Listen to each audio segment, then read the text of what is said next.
이 식사 맛있게 하셨습니까? 네, 아주 맛있는 음식으로 섬겨주신 우리 여전대회 분들께 감사드립니다. 오늘은 지난주에 이어서 우리 함께 재직들과 함께 나눌 만한 내용들을 함께 다루도록 하겠습니다. 제가 내용을 보면 크게 달라진 점은 없을 것입니다. 근데 이제 1년에 한 번은 꼭 우리가 직분에 대하여서 한 번쯤 생각을 좀 다시 돌아봐야 되겠다는 생각에서 이렇게 늘 했었던 내용이지만 다시 한번 준비를 했습니다. 우리가 아무래도 우리 뭐 집사든 권사든 장로든 또 목사든 우리가 시간이 지나면 결국 이 나의 직분은 어떤 역할을 하는 것인가에 대해서 자기 편한 대로 사실 점점 생각하기 쉬워지지 않습니까? 그리고 이미 내가 해오고 있는 것에서 의미를 찾기도 쉬워지고, 그럴 때 이제 그래도 1년에 한 번씩이라도 적어도 헌법에서 뭐라고 정의를 하고 있는가, 뭐라고 이 직분에 대해서 말을 하고 있는가를 헌법과 또 우리 교회 정가를 통해서 한번 살펴보는 것은 의미가 있다라고 생각이 듭니다. 한번 간단하게 좀 얘기를 하고 교회의 재직과 또 연중 사역에 대한 얘기도 잠깐만 가지도록 하겠습니다.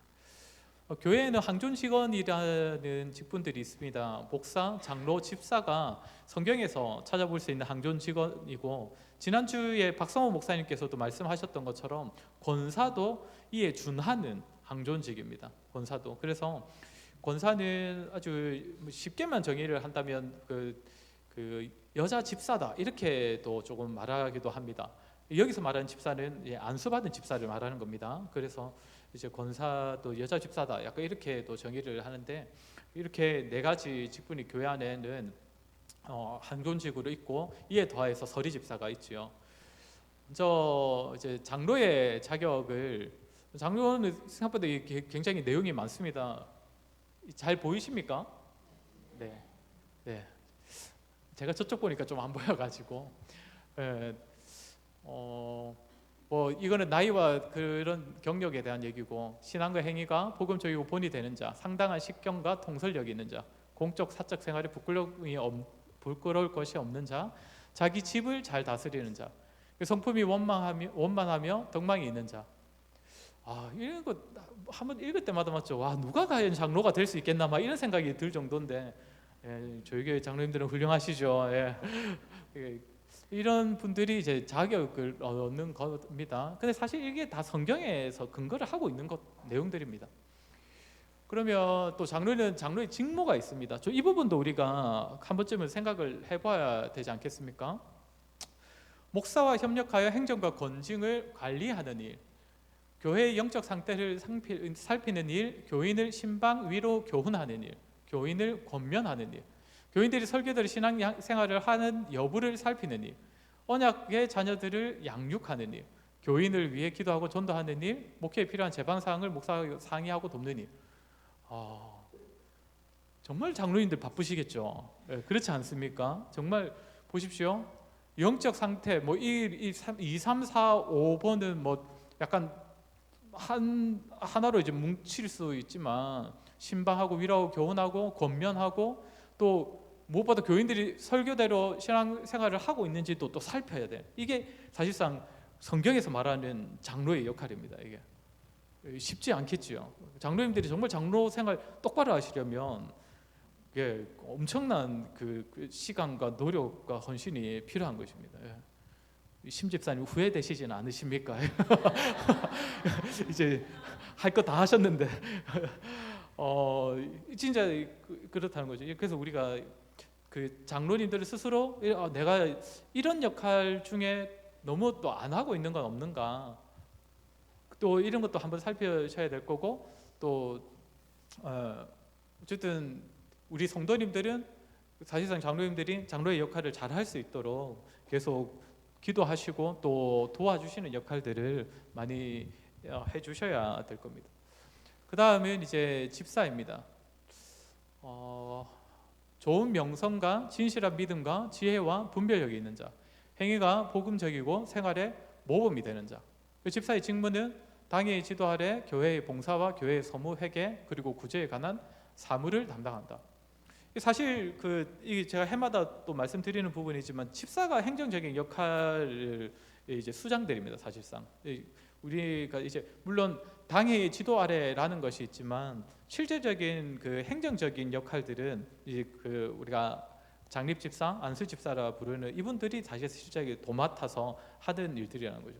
그러면 이제 장로와 집사의 역할은 어떻게 보면 조금 구분이 되지요. 장로의 역할은 뭡니까? 교인들이 직접, 제가 성경에는 다스린다 표현이 있다고 했죠. 이걸 너무 이제 인간적으로 받아들이지 마시고 치리하는, 당회가 치리하기 때문에 성도들을 돌아보는 역할.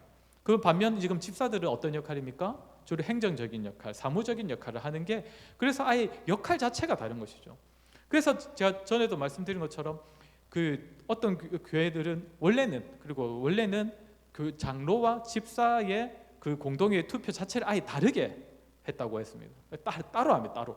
그래서 집사의 자격에 맞다 싶은 사람들만을 후보로 두고 집사 투표를 하고, 또 기간 지나가지고 성도들을 돌아보는 역할을 잘하겠다 싶은 사람들을 후보로 두어서 장로 투표를 하고. 근데 이제 이거를 그렇게 안 하면 어떻게 됩니까? 우리도 은연중에 생각하게 되는 거, 서리집사 중에 장립집사, 장립집사 중에 장로. 근데 사실 그런 말이 없거든요. 아까 앞에서도 보셨죠. 뭐였습니까? 장로의 자격 중에 안수집사 중에 뽑힌다는 말 없습니다. 그죠? 이게 사실상 이게 성경적인 거죠. 왜냐하면 장로와 집사는 역할 자체가 다른 거지 높낮이가 아니라는 것을 분명하게 우리가 좀 인식을 할 필요가 있습니다. 어쨌든 집사도 쉬운 건 아닙니다. 맞죠? 좋은 명성과 믿음과 지혜와 분별력, 행위가 복음적이어야 되고 모범이 되어야 되고, 이런 역할, 이런 자격이 집사의 자격이라는 겁니다. 권사입니다. 행위가 복음에 적합하고 생활에 모범이 되는 자, 좋은 명성과 건전한 판단력을 가진 자. 약간 비슷한 것 같습니다. 앞에 집사와 맞죠? 근데 권사의 직무는 조금 차이가 있습니다. 권사는 당의 지도 아래 교인을 신방하되 주된 역할이 뭐라는 겁니까? 신방이라는 겁니다. 특히 병자와 궁핍한 자, 환난 당한 자, 시험 중에 있는 자와 연약한 자를 위로하고 격려하며 교회의 덕을 세우기 위하여 힘쓴다. 근데 제가 저희 교회 와 보니까 우리 권사님들께서 그러니까 반드시 저하고 같이 하는 게 아니라 따로 신방을 하시는 경우들을 몇 번 제가 봤습니다. 정말 잘 하고 계신 것 같아요. 또 특히 권사님들이 자체적으로 하시는 신방은 웬만하면 뭡니까? 특별한 사정이 있는 사람들을 찾아가는 신방이지 않습니까? 요새는 이제 병원 신방이 사정상 어쩔 수 없이 잘 안 되는데, 좀 편찮으신 분이나 좀 힘드신 분 있으면 먼저 찾아가셔서 하시는 이런 일들을 하시는데 굉장히 잘 하고 계신 거죠. 그래서 권사의 역할은 당의 그 장로님들도 성도들을 돌보는 것이지만 권사님들도 권사로서 또 신방하고 성도들을 돌보는 역할을 하는 것이 권사님들의 역할이라고 말할 수 있을 것입니다. 이제 항존직 아닌 서리집사라는 직분이 있죠. 교회에는 서리집사는 개체교회의 형편에 따라 당회나 목사가 진실한 세리교인 중에 선임하여 집사의 직무를 하게 하는 자로서 임기는 1년이다. 그러니까 서리집사가 왜 세워집니까? 여기서 말하는 집사의 직무 말할 때 이 집사는 누구겠습니까? 안수집사죠. 그러니까 안수집사의 역할을 돕는 자가 서리집사인 것입니다. 그래서 그리고 이제 또 중요한 거는 말 그대로 이렇게 임기가 1년이라는 거. 그러니까 붙박이가 아니라는 겁니다. 붙박이가. 그래서 이제 매번 역할이 달라지고 또 돕는 일들이 달라지는 겁니다. 사실 이제 우리나라는 사람들을 이름으로 안 부르지 않습니까? 항상 직분으로 다 부르죠. 그러니까 교회 안에서는 일단 교회 나오면 다 집사를 줘야 부르기가 편한 겁니다. 그렇지 않습니까? 맞죠? 이름으로 못 부르니까. 그래서 서리집사가 마치 항존직처럼 교회 안에서는 여겨지지요. 그런데 사실 서리집사는 항존직은 아닙니다. 1년마다 재임명을 받는 겁니다. 그래서 사실상 그런 예가 잘 없겠지만 어쨌든 서리집사의 역할을 잘 감당하지 못하겠다라고 미리 말을 하면 그 다음에는 당에는 서리집사를 그 사람은 안 세운, 이렇게 되는 게 맞는 것이겠죠. 서리집사는 무흠 세례교인으로 신앙과 덕행에 본이 되는 자라야 한다.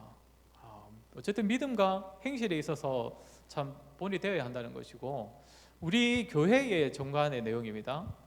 등록한 지 2년 이상이 되어야 하고, 그리스도를 인격적으로 영접하고 구원의 확신을 가진 자, 주일 오전 예배 및 공예배 출석, 교회가 정한 헌금 생활에 본이 되는 자, 타교에 서리 집사했던 경우에는 등록 후 6개월경과, 좀 더 실제적인, 그러니까 헌법에서 다 말하지 않은 부분들을 좀 실제적인 얘기들을 교회 정관에는 이렇게 담아 놓았습니다. 그리고 이제 그 직분은 아니지만 교인에 대한 얘기가 있죠. 헌법에는 그 기본적으로 뭐 직분을 받든 안 받든 교인이라면 마땅히 어떠해야 하나. 교인은 공적 예배 참여, 헌금, 전도, 봉사, 교회 치리에 복종할 의무를 갖는다. 교회 치리에 복종할 의미를 갖는다. 그리고 이제 두 번째가 아주 따로 빠져 있는 게 뭡니까? 교인의 자녀 관리 의무가 아예 따로 헌법에 기록이 되어 있습니다. 보이는 교회 내에서 출생한 모든 자녀들은 교인이다. 자녀들에게 세례를 받게 하고 교회의 보호 아래 두어 정치와 건직에 복종하도록 양육하여야 한다. 자녀가 성장하면 교회의 모든 의무를 이행하도록 관리하여야 한다. 이게 이제 교인의 의무인데 아예 따로 빠져 있는 게 뭡니까? 자녀에 대한 얘기가 아예 따로 빠져 있는 것이죠. 그만큼 기본적으로 교인이 기본적으로 생각하고 있어야 되는 거, 염두하고 또 힘써야 하는 것은 자녀 양육이라는 겁니다. 믿음의 자녀를 양육하는 그 일을 우리가 힘써야 한다는 것이죠. 좀 이따가도 한번 얘기하게 될 것인데, 저희 교회도 어쨌든 다음 세대에 대한 마음을 많이 쏟아야 할 것입니다. 실제로도 그렇게 해야 하는데, 좀 이따가 이제 얘기를 좀 더 하도록 하겠습니다. 이게 2025년 재직 부서입니다. 저희 교회 이건 잘 안 보이시죠? 잘 보이십니까 이것도? 정말 다들 시력이 좋으시네요. 올해는 이제 작년까지는 이제 위원장을 이제 두 분 장로님께서 2개씩 이렇게 하셨다가, 올해는 우리 김명규 장로님과 또 피택 대신 심행석 집사님까지 해서 이렇게 4분의 위원장이 계시고, 그분들과 함께 이제 부서를 섬기는 부장님들이 이렇게 권사님들과 또 이렇게 안수 집사님, 또 이제 안수 이제 피택 대신 또 신홍식 집사님 이렇게까지 해서 다 이렇게 부장이 세워져 있고, 이렇게 부원들이 이렇게 다 들어가 있습니다. 특별히 부탁드리고 싶은 것은, 오늘 오후에도 이렇게 그 기간장 모임을 하면서 이제 구장로님하고 이제 따로 모임을 하지 않습니까? 저도 사실 지난 3년간 어떻게 교회 일이 있을 때마다 어떻게 해야 될지가 좀 감이 좀 안 잡혔던 부분도 있는데, 교회가 엄밀히 따지면 이렇게 위원회와 부서라는 조직이 굉장히 탄탄하게 잘 갖추어져 있거든요. 근데 대부분의 일은 성도님들이 너무 이렇게 순종적이셔서 그런가, 다 목사님하고 상의해야 돼, 약간 이런 마음을 가지고 계시다 보니까 대부분의 일이 다 저하고 만나고 저하고 얘기를 하게 되던데, 뭐 물론 저도 때때로 그것 때문에 부담되기도 한데, 이 체계가 있기 때문에 이 체계를 정말 우리가 좀 잘 활용을 해야 됩니다. 이 위원회 위원장분들은 다 어쨌든 당회원들이시고, 당회에서 정식 당회원 아니더라도 어쨌든 당회에서 같이 우리가 얘기하고 하시는 분들이라서, 위원장님들하고 다 얘기되면 결국 목사하고도 다 소통이 된다, 이렇게 생각하시면 됩니다. 결국 당회를 통해서. 그러니까 앞으로는 특히 올해부터는 좀 이렇게, 우리 당회는 좀 그런 얘기를 하고 있거든요. 올해부터는 위원회 안에 어떤 일들은 위원장하고 먼저 상의하고, 위원장이 당회로 좀 일을 가져오는 쪽으로. 그래서 물론 때로는 저하고 얘기할 때도 있겠지만, 좀 이런 체계를 좀 잘 좀 활용을 하시면 참 좋겠다는 생각이 듭니다. 교육위원회 김명호 장로님이 담당하십니다. 예배부와 교육부로 나눠져 있죠. 이제 저게 제가 지금 밑에 역할로 적어놓은 거는 저희 정관의 내용입니다. 뭐 헌법에 있는 내용이 아니고 정관의 내용인데, 어쨌든 제가 처음에 왔을 때 제가 정확하게 기억하는지 모르겠는데, 약간 새가족부와 예배부가 안내에 있어서 약간 겹쳐 있는 것을 보았거든요. 근데 이제 보니까 어쨌든 작년부터는 이제 예배부가 확실히 좀 안내를 또 도맡아서 하시는 것 같고, 또 그렇게 좀 나누고 있는 것 같은데, 계속 앞으로도 좀 그렇게 예배부 중심으로 이제 이 예배는 잘 구성이 되면 좋겠고, 교육부는 어쩔 수 없이 저도 이제 교육을 담당하고 책임지는 사람으로서 한 번씩 저하고도 소통하셔야겠지만, 교육부 특히 또 김명호 장로님을 잘 찾아주시면 저보다 더 이 센스 있게 잘 이렇게 일들을 맡아 주실 것입니다. 그래서 특히 유초등부, 중고등부 올해 또 우리 또 30주년을 맞아서 또 다음 세대를 위한 사역들을 좀 생각을 해야 되지 않을까 생각을 하거든요. 그래서 이제 구장로님께서는 주로 그 30주년 기념 전 교인 행사 중심으로 담당을 하실 것이고, 우리 김명호 장로님께서는 교육부서가 이 30주년 기념하여서 어떤 행사를 할 수 있을 것인가를 주로 담당을 하실 것이거든요. 그래서 선생님들 또 부장님들은 우리 그 김명호 장로님하고 아마 조만간에 또 선생님들도 한번 소집될 겁니다. 오늘 우리 구장로님하고 이 오후에 마치고 만나는 것처럼. 그럼 같이 또 상의해주고 그렇게 하시면 참 좋을 것 같습니다. 우리 교육부 애들이 중고등부는 지금 등록이 5명으로 알고 있고, 그리고 유초등부는 15명 정도 됩니까? 그래요. 아무튼 그런데 많지는 않죠, 숫자가. 많지는 않지만 저는 좀 그렇게 생각합니다. 성도님들도 아마 그렇게 생각하실 거라 생각합니다. 교회 사역의 아이들보다 어른들이 압도적으로 숫자가 많아도 사역은 반반이 돼야 된다 생각합니다. 어른 사역이 반이 되면 그 학생 사역도 반이 돼야 돼요. 다음 세대 사역이. 이게 너무 교회에는 당연한 것인데, 저희 교회의 그 역사를 보면 시작이 제가 7명인지 7가정인지 정확하게 모르겠는데 어쨌든 7분들 남짓이 이렇게 개척을 하셨습니다. 어떻게 보면 먼저 모인 상태에서 사역자를 모시고 어쨌든 이렇게 시작을 했는데, 결국 그분들 때문에 어떻게 보면 그분들이 잘 자리를 잡고 계셔가지고 그 이후에 계속 오는 분들이 또 잘 정착하고 그렇게 될 수 있었던 거 아니겠습니까? 지금 아이들 보면 뭐 4명 5명, 아이고 근데 뭐 재정을 뭐 얼마나 4명 5밖에 하는데 얼마나 좋아야 되겠어, 이렇게 생각하면 그 4명 5명이 이제 앞으로 막 10명 20명 감당 못합니다.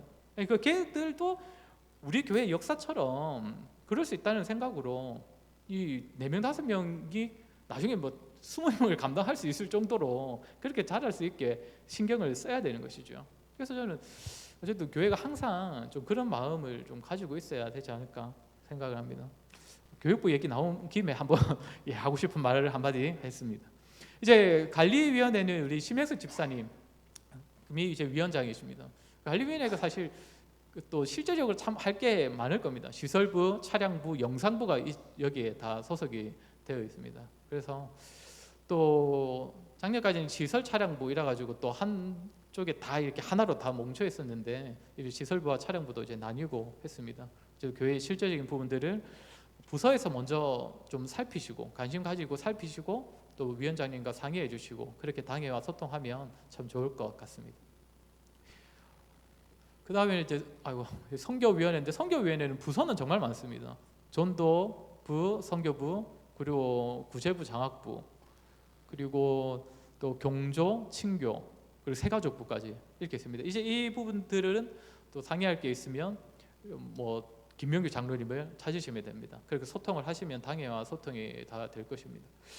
특히 그 다른 부서는 일단 기존에 계속 존재해 왔던 부서지만 새가족부도 존재는 해왔는데 새가족부는 작년까지는 이렇게 저 내용이 정리가 되어 있지는 않았습니다. 새가족부가 어떤 역할을 하는 부서인가. 그래서 제가 그냥 생각해가지고 저렇게 적어봤습니다. 정관에는 좀 명확하지 않더라고요. 일단 예배 시에 새가족을 계속 안내하고 계속 돌봐야 되겠죠. 주일에 온 분들을. 제가 볼 때 참 저희 교회 잘하고 계신 것 같습니다. 그래서 너무 부담을 안 주지도 않고 너무 부담이 되지도 않을 정도로 아직 거리를 지켜가면서 이제 그 교회에 처음 오신 분들한테 살짝 이렇게 접근하시고 이러하는데 좀 그렇게 하시고, 이제 좀 고민을 해야 되는 부분은 이제 새가족으로 등록하신 분들 이제 이후에 이제 어떻게 할 것인가를 향후 한 2-3년은 그래도 우리가 계속 새가족이라는 좀 마음을 가져야 되지 않겠습니까? 좀 이런 분들을 관리하는 게 또 필요하지 않나. 제가 작년 말에 좀 교회인 명부를 다시 한번 정리를 하면서 지난 3년간 총 저희 교회에 등록하신 분이 37명인지 어쨌든 40명 사이고, 그래서 제가 여기서 더 중요한 거는 지금까지 남아있는 분은 몇 명인가가 아니겠습니까? 했더니 대략 10명 정도 빼고는 다 그대로 계시더라고요. 그러니까 항상 출석을 안 하시더라도 그래서 20명이 넘는 분이 3년 동안 등록을 하시고 나름대로는 정착을 하셨다는 거거든요. 이제 성도님들이 또 막 그 암묵적으로 다 이렇게 그 새가족이라고 여겨주시고 또 개인적으로 챙겨주시고 했던 부분들이 분명히 있다고 생각합니다. 근데 저 앞으로 우리가 새가족부가 있으니까 또 새가족부도 또 이 부분에서 좀 더 열심을 내시고 또 관심을 가지고 이런 거 해봤으면 좋겠다 이런 연구도 좀 해보시고, 그래서 우리 같이 좀 소통하면서 이 부분도 같이 좀 잘 관리할 수 있으면 참 좋지 않을까 생각이 듭니다. 교회 일정입니다. 이건 진짜 안 보이시죠? 예. 죄송합니다. 계속 시력 검사하는 것처럼 물어보는데 예. 뭐 다른 거는 늘 하던 사역 중심으로 기록이 되어 있습니다. 근데 파란 것만 보면 여기는 온세대 통합 예배 3월 첫 주, 그리고 4월 첫 주에는 이제 그 종료 주일 겸 성찬식, 5월 첫 주는 어린이 주일 겸 또 온세대 통합, 그리고 하반기로 가보면 7월 첫 주가 그 맥추절 겸 성찬식 겸 온세대 통합, 그리고 10월 마지막 주가 이제 또 성찬식, 그리고 12월 25일 성탄절이 온세대 통합 겸 성찬식입니다. 헌신 예배는 2월, 4월, 6월, 8월, 10월 작년처럼 짝수달 셋째 주일이 헌신 예배인데 10월만 넷째 주로 중고대청 헌신을 바꿔놨습니다. 그 좀 SFC 기념주일이랑 맞춰서 일부러 저대로 잡았고, 그리고 아까 말씀드린 온세대 통합 예배가 1년 4번이 있습니다. 3월, 5월, 7월, 12월 이때는 성탄절이죠. 주일은 아니고. 그리고 성찬식이 4월, 7월, 10월, 12월 이렇게 있습니다. 제가 이 얘기를 하는 이유는, 한번 짚은 이유는 온세대 통합과 성찬식이 겹쳐 있는 때가 이제 7월과 12월 25일 두 번이 있지요. 작년에도 12월 25일 성찬식을 온세대 통합 때 같이 했었는데 의도한 겁니다. 왜냐하면 이제 그 다음 세대들을 또 겨냥한 거죠.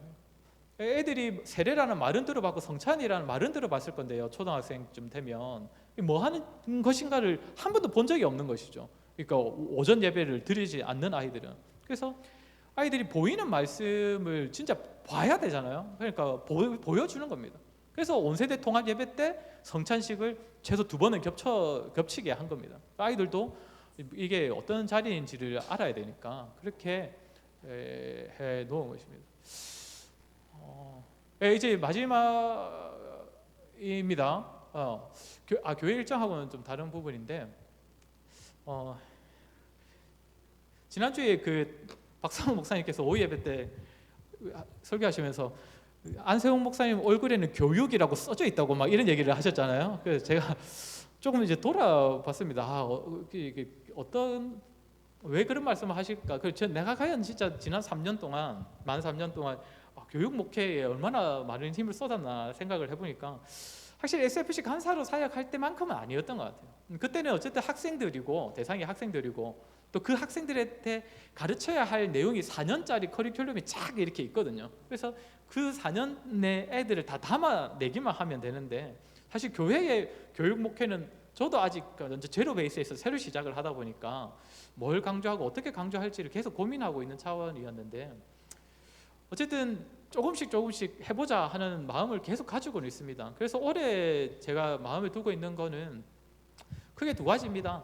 결국 뭐 성도가 힘써야 되는 게 말씀과 기도 아니겠습니까? 말씀과 기도인데 말씀 부분에서 기도 부분은 제가 아직 당해온 장로님들하고 상의하는 게 있고 말씀 부분에서는 이제 성경 통독을 조금 더 노골적으로 요구를 하자라는 차원입니다.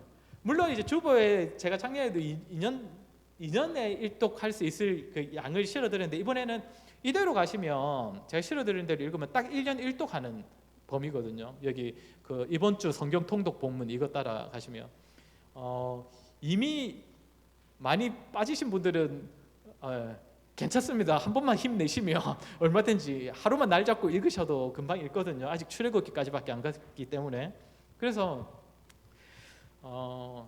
모르겠습니다. 이 좀 그 안 좋게 생각하시는 분이 있을 수도 있지만 시상도 좀 해보려고 합니다. 성경 다 읽는 거에 대해서는. 그래서 성경 연말에 다독상, 이 다독상은 우리 일요존대에 따라잡기 힘들겠지만 저보다 정해진 분들이 계신데 그래도 이제 다독상도 시상을 좀 하고 교회적으로 일요존대가 자체적으로 하시죠.